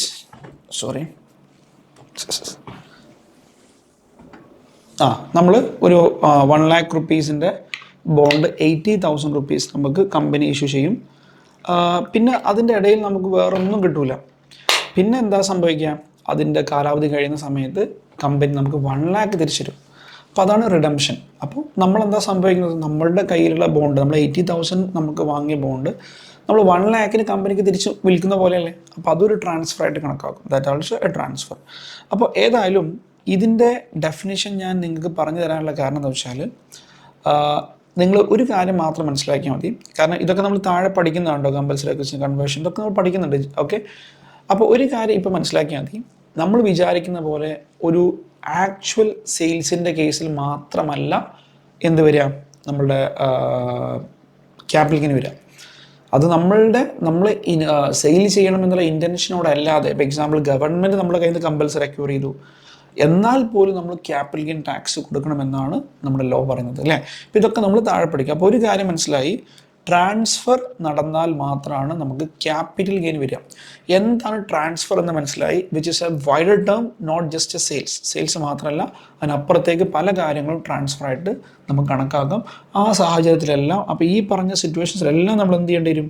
capital gain tax കൊടുക്കേണ്ടി വരും. പക്ഷേ ശ്രദ്ധിക്കാം, ഈ ട്രാൻസ്ഫർ ചെയ്യുന്ന എന്തായിരിക്കണം? ക്യാപിറ്റൽ അസറ്റ് ആയിരിക്കണം. ക്യാപിറ്റൽ അസറ്റ് ട്രാൻസ്ഫർ ചെയ്താലാണ് നമുക്ക് എന്ത് വരിക? ക്യാപിറ്റൽ ഗെയിൻ വരിക. അപ്പോൾ നമുക്ക് എന്താ അറിയണം? What is a capital asset? അതാണ് നമുക്കിനി പഠിക്കാനുള്ളത്. What is a capital asset അല്ലേ? What is a capital asset? Okay, now listen everyone. എന്താണ് ക്യാപിറ്റൽ അസറ്റ് നമ്മൾ നോക്കാം. ഓക്കെ, ഈ ഒരു സംഭവം നിങ്ങൾ ഇതിലില്ലെങ്കിൽ ഒന്ന് എഴുതിയ കേട്ടോ. അതായത് first one, listen everyone. അവർ പറയാണ് property of any kind held by the assessee. Property of any kind held by the assessee. അതെന്താ സംഭവം എന്ന് വെച്ചാൽ നമ്മളുടെ അപ്പോൾ അവർ ഡെഫിനേഷൻ എന്ന് വെച്ചാൽ ഒരു വലിയ ഡെഫിനേഷനാണ്.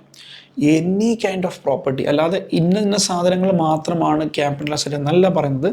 പകരം അവർ പറയുകയാണ് പ്രോപ്പർട്ടി ഓഫ് എനി കൈൻഡ്. അപ്പോൾ ലാൻഡ് ആയിരിക്കാം, ബിൽഡിംഗ് ആയിരിക്കാം, വട്ട് എവർ അല്ലേ, മെഷീനറി ആയിരിക്കാം, വട്ട് എവർ. ഇനി അല്ലെങ്കിൽ any security held by financial institutional investors. Okay, foreign institution investors. ഇതിൻ്റെ ഒരു കാര്യം ഞാൻ പറഞ്ഞുതരാം. ഇതെന്തുകൊണ്ടാണ് അങ്ങനെ പറയാൻ കാരണം വെച്ചാൽ, ലിസൺ എവരി വൺ.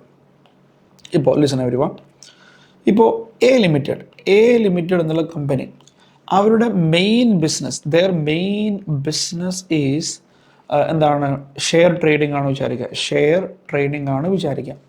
ഓക്കെ, അപ്പോൾ അവരുടെ കയ്യിൽ കുറേ ഷെയർസ് ഉണ്ട്, അതാണ് സെക്യൂരിറ്റി കേട്ടോ, ഷെയർസ് ആണ് സെക്യൂരിറ്റി. അപ്പോൾ ഷെയർസ് അല്ലെങ്കിൽ ഡിബെഞ്ചേഴ്സ് വാട്ടെവർ, ഇത് ഇവരുടെ ക്യാപിറ്റൽ അസറ്റ് ആണോ സ്റ്റോക്ക് ആണോ? Definitely this is A stock. അപ്പോൾ ഇവർക്ക് ഈ ഷെയർ വിറ്റിട്ട് കിട്ടുന്ന ഇൻകം എല്ലാം PGBPയിലേക്കാണ് പോവുക, not under capital gain. Whereas ഇതൊരു ഫോറിൻ ഇൻസ്റ്റിറ്റ്യൂഷണൽ ഇൻവെസ്റ്റേഴ്സ് ആണെങ്കിൽ അവരെന്താ ചെയ്യാം, അവർ they will be investing bulk അല്ലേ, ഏതെങ്കിലും എന്താണ്. അപ്പോൾ എന്താ ഫോറിൻ ഇൻസ്റ്റിറ്റ്യൂഷൻ? ഇൻസ്റ്റിറ്റ്യൂഷൻ ഇൻവെസ്റ്റേഴ്സ് അല്ലേ. ഇപ്പോൾ example SBI investing in some company, that's a institution investors. So നമ്മൾ എന്ത് ചെയ്യുന്നു, ഒരു Citibank is a foreign institution. അവരെന്ത് ചെയ്യുന്നു, ഇന്ത്യയിൽ ഒരു കമ്പനിയിൽ ഇൻവെസ്റ്റ് ചെയ്യുക, അതാണ് ഫോറിൻ ഇൻസ്റ്റിറ്റ്യൂഷൻ ഇൻവെസ്റ്റേഴ്സ്, ഒരു ഇൻസ്റ്റിറ്റ്യൂഷണൽ ഇൻവെസ്റ്റേഴ്സ്, അത്രേ ഉള്ളൂ. അപ്പോൾ ഫോറിൻ ഇൻസ്റ്റിറ്റ്യൂഷൻ ഇൻവെസ്റ്റേഴ്സ് അവരുടെ മെയിൻ ബിസിനസ് എന്ന് വെച്ചാൽ ഷെയർ ട്രേഡിംഗ് ആണ് വിചാരിക്കുക. അപ്പോൾ അവരുടെ കയ്യിൽ ഒരുപാട് ഷെയർ ഉണ്ട്, അത് അവർ വിൽക്കുന്നു, പ്രോഫിറ്റ് ഉണ്ടാക്കുന്നു. ഞാൻ നേരത്തെ പറഞ്ഞ ലോജിക്ക് പ്രകാരം നോക്കുകയാണെങ്കിൽ ഇവരുടെ ബിസിനസ്സും ഷെയർ ട്രേഡിംഗ് ആണ്. അങ്ങനെ നോക്കുകയാണെങ്കിൽ ഈ ഷെയർ അവരുടെ സ്റ്റോക്കായിട്ടാണ് വരേണ്ടത് അല്ലേ, ഷെയർ സ്റ്റോക്കായിട്ടാണ് വരേണ്ടത്, അതിൽ നിന്ന് കിട്ടുന്ന ഇൻകം PGBPയിലേക്ക് പോകേണ്ടത്. പക്ഷേ government don't want to do that. Government പറയാണ് ഫോറിൻ ഇൻസ്റ്റിറ്റ്യൂഷൻ ഇൻവെസ്റ്റേഴ്സ് ഉണ്ടല്ലോ, അവരുടെ കയ്യിലുള്ള സെക്യൂരിറ്റിനെ നമ്മൾ ക്യാപിറ്റൽ അസറ്റായിട്ട് കണക്കാക്കും. You don't come and say that അവർ main business is share trading, so it's a stock. അങ്ങനെയല്ല, ഗവൺമെൻറ് സ്പെസിഫിക്കലി പറയാണ് നോ, നിങ്ങളുടെ ബിസിനസ് എന്തായിക്കോട്ടെ, ഫോറിൻ ഇൻസ്റ്റിറ്റ്യൂഷൻ ഇൻവെസ്റ്റേഴ്സിൻ്റെ കയ്യിലുള്ള ആ സെക്യൂരിറ്റി ഉണ്ടല്ലോ, സ്റ്റോക്ക് ഉണ്ടല്ലോ, അത് ഞാൻ എന്തായിട്ട് കണക്കാക്കുക, ക്യാപിറ്റൽ അസറ്റായിട്ട് കണക്കാക്കുക. അതുകൊണ്ട് അത് വിൽക്കുന്ന സമയത്ത് നിങ്ങൾ ക്യാപിറ്റൽ ഗെയിൻ ടാക്സ് ആണ് കൊടുക്കേണ്ടത്, not under PGBP. Are getting the intention. പിന്നെ ULIP അല്ലേ, ഇതെന്താ ULIPs എന്താ, യൂണിറ്റ് ലിങ്ക്ഡ് ഇൻഷുറൻസ് പോളിസി. അപ്പോൾ ഇതിൽ 10(10D) നമ്മൾ പഠിച്ചിട്ടുണ്ട്, IFOസിൽ പഠിച്ചിട്ടുണ്ട് അല്ലേ. 10(10D) ഒരു എക്സംഷൻ, നമ്മളുടെ പ്രീമിയം ഇത്ര കൂടാൻ പാടില്ല, അങ്ങനെയാണെങ്കിൽ എക്സംഷൻ ഉണ്ടാവും. എക്സംഷൻ ഇല്ലെങ്കിൽ അത് ടാക്സബിൾ ആണ്, പക്ഷേ taxable as what, capital gain. Okay, tax. അപ്പോൾ ULIPs are taxable under capital gain, കാരണം അതൊരു ക്യാപിറ്റൽ അസറ്റ് ആണ്. അപ്പോൾ ഏതായാലും അത് അത്ര വലിയ സംഭവമല്ല. അപ്പോൾ നിങ്ങൾ ഓർത്തിരിക്കേണ്ടത് പ്രോപ്പർട്ടി ഓഫ് എനി കൈൻഡ്. ഇനി ഇതിൽ മെയിനായിട്ട് ഓർത്തിരിക്കേണ്ട സംഭവം ഇതല്ല കേട്ടോ, ഇതിൽ ഏതൊക്കെയാണ് ക്യാപിറ്റൽ അസറ്റ് അല്ലാത്തത് എന്നാണ് നമ്മൾ ഓർത്തിരിക്കേണ്ടത്. കൂടുതൽ ഏതൊക്കെയാണ് ക്യാപിറ്റൽ അസറ്റ് അല്ലാത്തത് എന്നാണ് മെയിനായിട്ട് നമ്മൾ ഓർത്തിരിക്കേണ്ടത്. ഏതെല്ലാം ക്യാപിറ്റൽ അസറ്റ് അല്ല, ദാറ്റ്സ് വെരി ഇമ്പോർട്ടൻറ്റ്. കാരണം തുടങ്ങുന്നത് പ്രോപ്പർട്ടി ഓഫ് എനി കൈൻഡ് അല്ലേ, എന്ന് വെച്ചാൽ എല്ലാം ഉൾപ്പെട്ടു എക്സെപ്റ്റ് ഫ്യൂ. ഈ പറഞ്ഞ സാധനങ്ങൾ എന്തല്ല, ക്യാപിറ്റൽ അസറ്റ് അല്ല എന്ന് പറഞ്ഞാൽ അതിന് ക്യാപിറ്റൽ ഗെയിൻ ടാക്സ് കൊടുക്കണ്ട.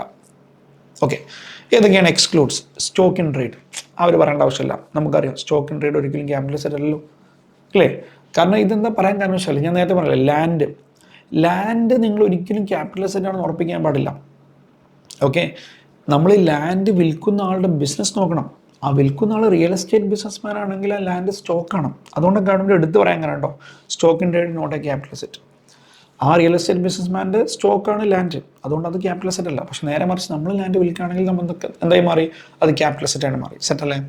ഇനി പേഴ്സണൽ ഇഫക്റ്റ്. എന്താ പേഴ്സണൽ ഇഫക്റ്റ് എന്ന് വെച്ചാൽ it's A mobile property for personal, നമ്മളുടെ പേഴ്സണൽ കാര്യങ്ങൾക്ക് വേണ്ടിയിട്ട് നമ്മൾ വാങ്ങുന്ന എന്തായിരിക്കാം, പേഴ്സണൽ കാര്യങ്ങൾക്ക് വേണ്ടി വാങ്ങുന്ന ഫർണിച്ചർ ആയിരിക്കാം, അല്ലെങ്കിൽ ബൈക്കായിരിക്കാം, എന്താണ് കാറായിരിക്കാം, വടവർ. അതൊന്നും ക്യാപിറ്റൽ അസറ്റ് അല്ല, അതൊന്നും ക്യാപിറ്റൽ അസറ്റ് അല്ല. ഞാൻ ഫസ്റ്റ് തുടക്കത്തിൽ പറഞ്ഞിട്ടുണ്ട്, capital receipts are taxable only if it is specifically provided. അതായത് നമ്മൾ അതിനെക്കുറിച്ച് ടാക്സ് ചെയ്യണമെന്ന് പറഞ്ഞാൽ മാത്രം ടാക്സ് കൊടുത്താൽ മതി എന്ന് പറഞ്ഞിട്ടുണ്ട്. അപ്പോൾ പേഴ്സണൽ ഇഫക്ട്സ് എന്ന് വെച്ചാൽ നമ്മളുടെ എന്താ പറയുക, ഇതൊക്കെ നമ്മുടെ ഫർണിച്ചർ കാര്യങ്ങളൊക്കെ, അതൊന്നും എന്തല്ല, ക്യാപിറ്റൽ അസറ്റ് അല്ല എന്ന് പറഞ്ഞാൽ ക്യാപിറ്റൽ ഗെയിൻ ടാക്സ് കൊടുക്കണ്ട. അതും IFOസും വേണ്ട. കാരണം IFOസിൽ അതിനെക്കുറിച്ച് പറയുന്നില്ല, സ്പെസിഫിക്കലി പറയുന്നില്ല. അതാ ഞാൻ പറഞ്ഞത്, നിങ്ങൾ സെക്കൻഡ് ഹാൻഡ് കാർ വിൽക്കുമ്പോൾ, സെക്കൻഡ് ഹാൻഡ് ബൈക്ക് വിൽക്കുമ്പോൾ, നിങ്ങൾ ഫർണിച്ചർ പേഴ്സണൽ വീട്ടിലെ ഫർണിച്ചർ വിൽക്കുമ്പോൾ no income tax.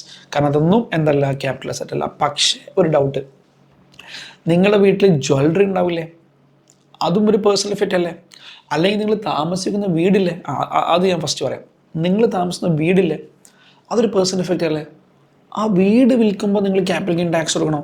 The answer is yes. കാരണം പേഴ്സണൽ ഇഫക്റ്റ് എന്ന് പറയുമ്പോൾ ക്ലിയർലി പറഞ്ഞത് മോബിളായിരിക്കണം. മോബിൾ പേഴ്സണൽ ഇഫക്റ്റ് മാത്രമാണ് അവർ ഇവിടെ ഒഴിവാക്കുന്നത്. അപ്പോൾ ഇമ്മോബിളായിട്ടുള്ള നമ്മുടെ ലാൻഡ്, ബിൽഡിംഗ്, അതൊന്നും പേഴ്സണൽ ഇഫക്റ്റ് അല്ല എന്നാണ് അവർ പറയുന്നത്. ഓക്കെ, അപ്പോൾ നിങ്ങൾ താമസിക്കുന്ന വീടായിരിക്കാം അല്ലെ, നിങ്ങൾ താമസിക്കുന്ന വീടായിരിക്കാം, അത് നിങ്ങളുടെ പേഴ്സണൽ ഇഫക്റ്റ് ആണ്.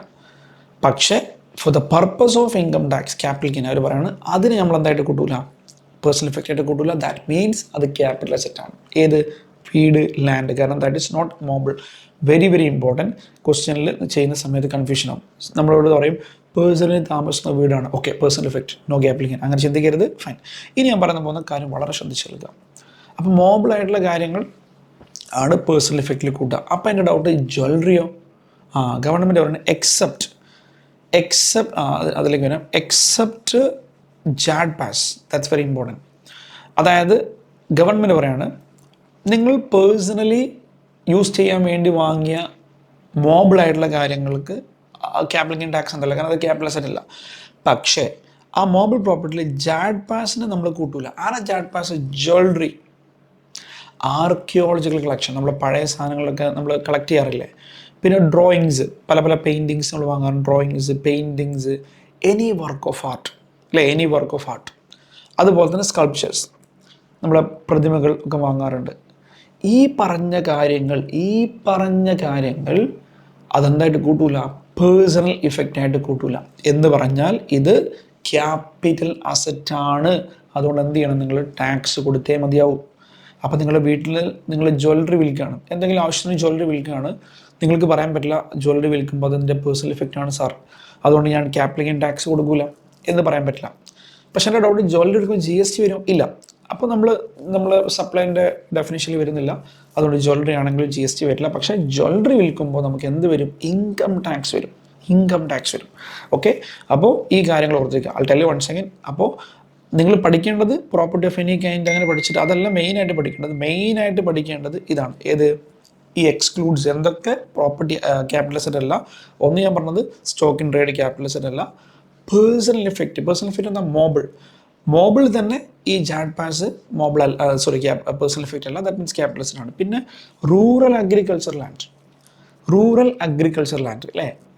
എന്താണ് റൂറൽ അഗ്രികൾച്ചർ ലാൻഡ്? എന്താ നമ്മൾ പിന്നെ ഇൻകം വെച്ച് അല്ലെങ്കിൽ ഞാനിപ്പോൾ പറയാം. റൂറൽ അഗ്രികൾച്ചറൽ ലാൻഡിൻ്റെ ഒരു കാര്യം ജസ്റ്റ് പറഞ്ഞുതരാം. ഓക്കെ, ലിസൺ, ശ്രദ്ധിച്ചു കേട്ടോ. എന്താണ് റൂറലും അർബനും എന്താണെന്ന് നമുക്ക് നോക്കാം. ഇപ്പോൾ ലിസൺ, അവർ പറയാണ് ഒരു സിറ്റി എന്ന് പറയുമ്പോൾ that can be municipality, whatever. അവിടെ 10,000 മുകളിൽ പോപ്പുലേഷൻ ഉണ്ട് വിചാരിക്കാം. 10,000 മുകളിൽ പോപ്പുലേഷൻ ഉണ്ട് വിചാരിക്കാം. ഒരു വാട്ടെവർ മുനിസിപ്പാലിറ്റി എന്ത് സംഭവിക്കട്ടെ. അപ്പോൾ അവർ പറയാണ് ആ ഒരു സിറ്റിക്ക് ഒരു ലിമിറ്റ് ഉണ്ടാവില്ലേ, ഇത് ഫുൾ അർബനാണ്. 10,000 മുകളിലുള്ള ആ ഒരു മുനിസിപ്പാലിറ്റിൻ്റെ ഉള്ളിലുള്ള സ്ഥലങ്ങൾ നിർബന്ധമായിട്ട് അർബനാണ്. ഇനി ആ മുനിസിപ്പാലിറ്റി അല്ലെങ്കിൽ whatever cantonment board whatever, okay, നിങ്ങൾ എങ്ങനെ ചിന്തിച്ചാൽ മതി, 10,000 മുകളിലുള്ള ഒരു സിറ്റി അത് ഡെഫിനറ്റ്ലി എന്താണ്?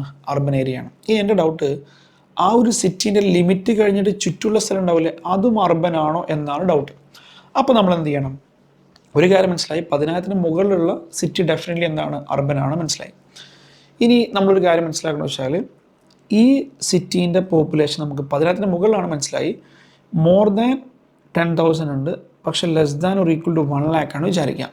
അപ്പോൾ അവർ പറയാണ് അങ്ങനെയാണെങ്കിൽ ആ ഒരു സിറ്റി ഡെഫിനറ്റ്ലി അർബൻ മാത്രമല്ല, അതിൻ്റെ ചുറ്റുമുള്ള 2 കിലോമീറ്ററും കൂടെ അർബനാണ്. ഇനി നമ്മളുടെ സിറ്റിയിൽ മോർ ദാൻ 1 lakh പോപ്പുലേഷൻ ഉണ്ട്, പക്ഷേ less than or equal to 10 ലക്ഷമാണ് വിചാരിക്കുക. അങ്ങനെയാണല്ലോ പറയുന്നത് ഡെഫിനറ്റ്ലി ആ ഒരു സിറ്റി അർബനാണ്, മാത്രമല്ല അതിൻ്റെ ചുറ്റുമുള്ള 6 കിലോമീറ്ററും എന്താണ്? അർബൻ ഏരിയയാണ്. ഇനി നമ്മളുടെ സിറ്റിയിൽ 10 ലക്ഷത്തിന് മുകളിൽ പോപ്പുലേഷൻ വിചാരിക്കുക. അങ്ങനെയാണെങ്കിൽ ആ സിറ്റി ഡെഫിനറ്റ്ലി അർബനാണ്, മാത്രമല്ല അതിൻ്റെ ചുറ്റുമുള്ള 8 കിലോമീറ്ററും കൂടെ അർബനാണ്. ഇതൊക്കെ ഏരിയൽ വഴിയാണ് നമ്മൾ കണക്കെടുക്കുക, അല്ലാതെ വളഞ്ഞു തിരിഞ്ഞ് പോകാൻ പാടില്ലേ. അപ്പോൾ ഇതാണ് അർബൻ ഏരിയ. അപ്പോൾ ഇതിൻ്റെ ഇപ്പുറത്തേക്ക്, ഇപ്പോൾ ഫസ്റ്റ് കേസിൽ 2 കിലോമീറ്റർ ഇപ്പുറത്തേക്ക്, ഇതിൻ്റെ 6 കിലോമീറ്റർ ഇപ്പുറത്തേക്ക്, 8 കിലോമീറ്റർ ഇപ്പുറത്തേക്ക്, ആ ഏരിയയാണ് റൂറൽ അഗ്രികൾച്ചർ ലാൻഡ്. അപ്പോൾ ഒരു കാര്യം മനസ്സിലാക്കേണ്ടത്, ഒരു കാര്യം വളരെ ശ്രദ്ധിച്ച് കേൾക്കുക. എന്താ പറയുക, റൂറൽ അഗ്രികൾച്ചർ ലാൻഡ് മാത്രമാണ് ഇവിടെ വരുന്നത് കേട്ടോ.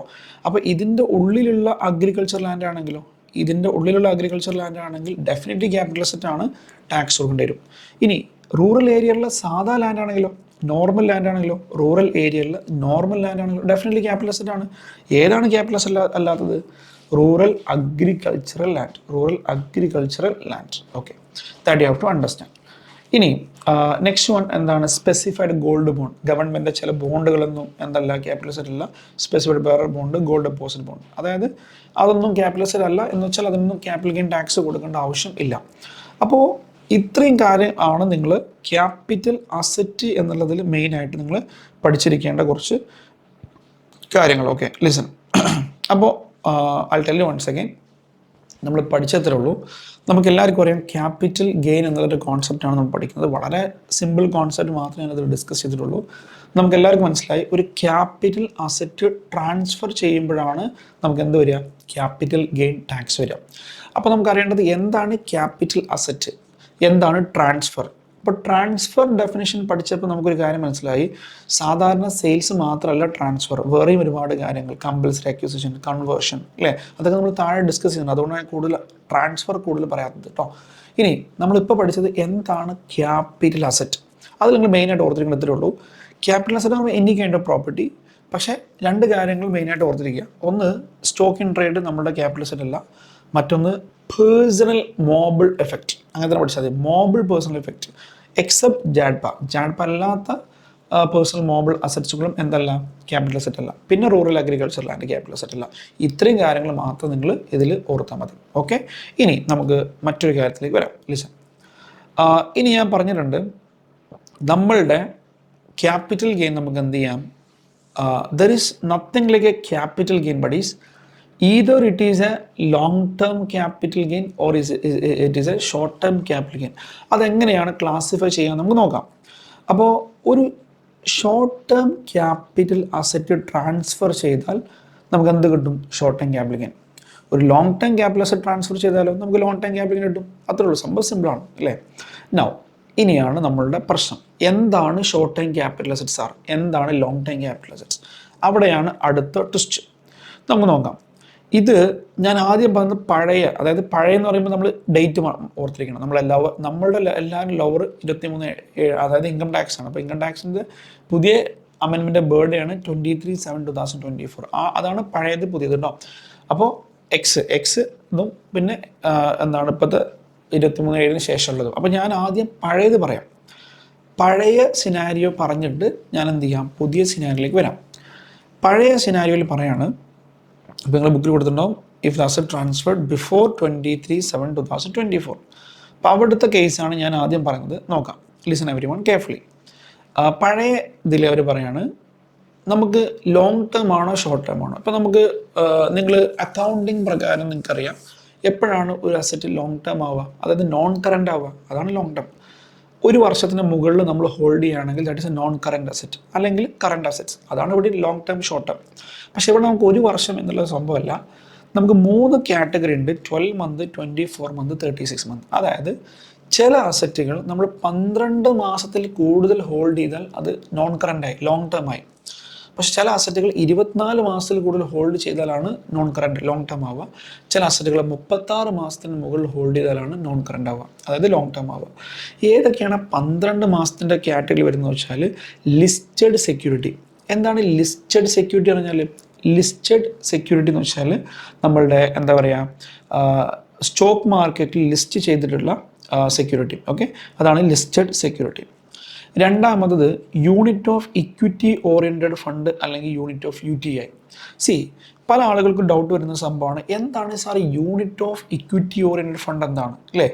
ഒരു സംഭവം വളരെ സിമ്പിളാണ്. Unit of equity oriented fund എന്ന് വെച്ചാൽ, ലിസൺ എവരിവൺ, യൂണിറ്റ് എന്ന് പറയുമ്പോൾ ഇപ്പോൾ നമ്മൾ ഇപ്പോൾ ഒരു കമ്പനീൻ്റെ ഷെയർ ക്യാപിറ്റൽ നമ്മൾ ഇൻവെസ്റ്റ് ചെയ്യുകയാണെങ്കിൽ, ലിസൺ എവരിവൺ, ഇപ്പോൾ മിസ്റ്റർ എ, ഞാൻ വളരെ ബേസിക്സ് ആയിട്ട് പോകുന്നുണ്ട്. അപ്പോൾ അതുകൊണ്ട് ആർക്കെങ്കിലും ബോർ അടിക്കുകയാണെങ്കിൽ 2x 1.5x ഒക്കെ വിട്ടാൽ മതി. അപ്പോൾ കുറച്ചും കൂടി സ്പീഡിൽ നിങ്ങൾക്ക് കേൾക്കാം.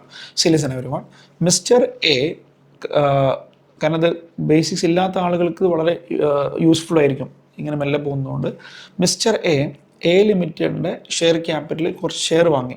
അപ്പോൾ നമ്മൾ ഇതിനെ വിളിക്കുക ഷെയർ എന്ന് വിളിക്കുക അല്ലേ, ഷെയർ എന്ന് വിളിക്കാം.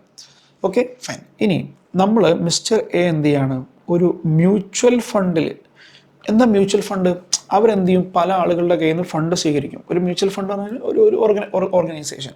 അപ്പോൾ അവരെന്ത് ചെയ്യും, പല ആളുകളുടെ കയ്യിൽ നിന്ന് ഫണ്ട് സ്വീകരിച്ചിട്ട് അവരെന്ത് ചെയ്യും, അത് പല പല കമ്പനിയിൽ അത് ഇൻവെസ്റ്റ് ചെയ്യും. ആ എമൗണ്ട് ഇൻവെസ്റ്റ് ചെയ്യും, അതിൽ നിന്ന് കിട്ടുന്ന റിട്ടേൺ നമുക്ക് തരും. അപ്പോൾ ഈ മ്യൂച്വൽ ഫണ്ടിൽ നമ്മൾ എന്ത് ചെയ്യാണ്, മ്യൂച്വൽ ഫണ്ടിൻ്റെ ഇത് വാങ്ങുകയാണെങ്കിൽ അതിന് നമ്മൾ ഷെയർ ഓഫ് മ്യൂച്വൽ ഫണ്ട് നല്ല വിളിക്കുക. ഇത് ഷെയർ ഓഫ് കമ്പനി അല്ലേ, ഇവിടെ നമ്മൾ വിളിക്കുക യൂണിറ്റ് ഓഫ് മ്യൂച്വൽ ഫണ്ട് ആണ്, യൂണിറ്റ് ഓഫ് മ്യൂച്വൽ ഫണ്ട്. ഇനി അടുത്ത ഡൗട്ട്, അപ്പോൾ അത് മനസ്സിലായി, യൂണിറ്റ് മനസ്സിലായി.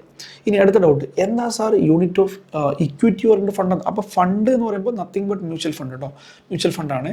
ഇനി ഈ ഇക്വിറ്റി ഓറിയൻറ്റഡ് ഫണ്ട് എന്ന് വെച്ചാൽ, മ്യൂച്വൽ ഫണ്ട് ഞാൻ പറഞ്ഞു പല ടൈപ്പ് ഓഫ് ഇൻവെസ്റ്റ്മെൻറ്റ് ചെയ്യുന്ന ആളുകളായിരിക്കും. അപ്പോൾ ഇവരെന്ത് ചെയ്യും, ഇവർ പല കമ്പനീൻ്റെയും ഇക്വിറ്റി ഷെയർ ക്യാപിറ്റലിൽ ഇൻവെസ്റ്റ് ചെയ്യും. നമ്മുടെ കയ്യിൽ നിന്ന് വാങ്ങിയ പൈസ കമ്പനീൻ്റെ ഇക്വിറ്റി ഷെയർ ക്യാപിറ്റൽ ഇൻവെസ്റ്റ് ചെയ്യും. അതാണ് unit of equity oriented fund. കാരണം ഇവരുടെ ഫണ്ട് അവർ യൂസ് ചെയ്യുന്നതിനാണ് ഇക്വിറ്റി ഓറിയൻറ്റഡ് ആണ്, ഇക്വിറ്റി ക്യാപിറ്റൽ ഇൻവെസ്റ്റ് ചെയ്യാനാണ്. അപ്പോൾ നമ്മൾ ഈ മ്യൂച്വൽ ഫണ്ടിൻ്റെ എന്താ പറയുക, ഒരു ഷെയർ വാങ്ങിയാൽ നമുക്ക് എന്താ പറയുക, unit of equity oriented fund എന്ന് വിളിക്കാം. അതാണ് ഈ സാധനം, unit of equity oriented fund. Okay fine. പിന്നെ സീറോ കൂപ്പൺ ബോണ്ട് ഓൾറെഡി ഞാൻ പറഞ്ഞതാണ്. ഇത് നമുക്ക് മനസ്സിലാക്കാൻ വളരെ സിമ്പിളാണ്. നിങ്ങൾ തന്നെ ഓർത്താൽ മതി. നിങ്ങളാരാണ്, ഇതാണ് നിങ്ങൾ, ലൂസ് അല്ലേ, ലൂസ്. അപ്പോൾ ലൂസ് അല്ലേ, അതാണ് ഓർത്തിരിക്കാൻ വളരെ സിമ്പിളാണ്. പിന്നെ 24 മാസം എന്ന് പറയുമ്പോൾ അതിലാരെ വരിക, അൺലിസ്റ്റഡ് ഷെയർസ്. കാരണം ലിസ്റ്റഡ് ഇവിടെ വരുന്നുണ്ട്, ലിസ്റ്റഡ് എന്ന് വെച്ചാൽ 12 month ആണ്. അപ്പോൾ അൺലിസ്റ്റഡ് കമ്പനീൻ്റെ ഷെയർ ആണെങ്കിലോ, അതുപോലെ LBB, ലാൻഡ് ബിൽഡിംഗ് ബോത്ത്, ഇവർ രണ്ട് പേരും എപ്പോൾ മാത്രമാണ് ലോങ് ടേം ആവുക, 24 മാസത്തിന് മുകളിലാണെങ്കിൽ. ഇനി 36 മാസത്തെ കാറ്റഗറിയോ, ഓക്കെ, ഓൾ അതർ അസറ്റ്സ്. അതിൽ ഞാൻ ഇത് സ്പെസിഫിക്കലി കൊടുക്കാൻ കാരണം എന്ന് വെച്ചാൽ ഡൗട്ട് വരും. ലിസൺ എവരിവൺ, ഇവിടെ പറയുന്നുണ്ട് ലിസ്റ്റഡ് സെക്യൂരിറ്റി. ഈ സെക്യൂരിറ്റി എന്ന് പറയുമ്പോൾ എന്തൊക്കെ വരാം, ഷെയർ വരാം, ഡിബഞ്ചർ വരാം, ബോണ്ട് വരാം, പലതും വരാം. ഇനി ഇവിടെ പക്ഷേ അൺലിസ്റ്റഡ് സെക്യൂരിറ്റി എന്നല്ല, അൺലിസ്റ്റഡ് ഷെയർ എന്ന് മാത്രമല്ലേ. അപ്പം എൻ്റെ ഡൗട്ട്, അൺലിസ്റ്റഡ് ഡിബഞ്ചർ ഉണ്ടാവില്ലേ, അൺലിസ്റ്റഡ് ബോണ്ട് ഉണ്ടാവില്ലേ, അവർ 12 monthലും വരില്ല, 24 monthല്ല. അപ്പോൾ അവിടെ വരിക 36 ആണ് വരിക. Unlisted security other than shares. കാരണം അൺലിസ്റ്റഡ് ഷെയർസ് 24 monthൽ വരുന്നുണ്ട്, അതുകൊണ്ടാണ് അതർ ദാൻ ഷെയർസ്.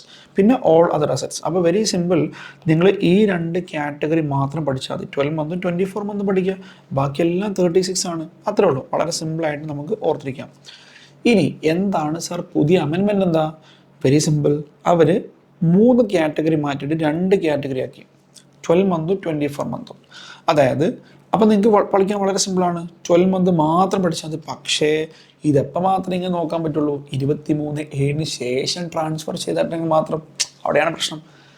അപ്പോൾ 23/7 ശേഷമാണ് നമ്മൾ ട്രാൻസ്ഫർ ചെയ്യുന്നതെങ്കിൽ ആ അസറ്റ് നമുക്ക് എങ്ങനെയാണ് ലോങ് ടേം ആയിട്ട് കണക്കാക്കുക, listed security, unit of equity oriented fund, unit of UTA, zero coupon bond. നമ്മുടെ ലൂസ്, ആ ലൂസ് 12 month, ബാക്കിയെല്ലാം 24 month. അപ്പോൾ ഈ 36 എന്നുള്ള കാറ്റഗറിയില്ല. അപ്പോൾ ഇവിടെ അൺലിസ്റ്റഡ് ഷെയർസും അൺലിസ്റ്റഡ് സെക്യൂരിറ്റിയും ലാൻഡ് ബിൽഡിംഗ് എല്ലാം 24 monthലാണ് വരിക.